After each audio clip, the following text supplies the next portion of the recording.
शक्ति महेश्वरी योगजे योग सम्भूते महालक्ष्मी नमोऽस्तुते स्थूल सूक्ष्म महारौद्रे महाशक्ति महोदरे महापापहरे देवी महालक्ष्मी नमोऽस्तुते पद्मासनस्थिते देवी परब्रह्मस्वरूपिणी परमेशि जगन्मातः महालक्ष्मी नमोऽस्तुते श्वेताम्बरधरे देवी नानालङ्कारभूषिते जगत्स्थिते जगन्मातः महालक्ष्मी नमोऽस्तुते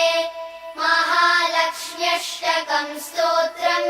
यः पठेद्भक्तिमान् नरः सर्वसिद्धिमवाप्नोति राज्यं प्राप्नोति सर्वदा एककाले पठेन्नित्यं महापापविनाशनम् द्विकालं यः पठेन्नित्यं धनधान्यसमन्वितः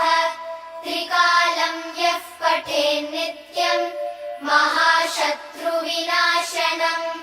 महालक्ष्मीर्भवेन्नित्यं प्रसन्ना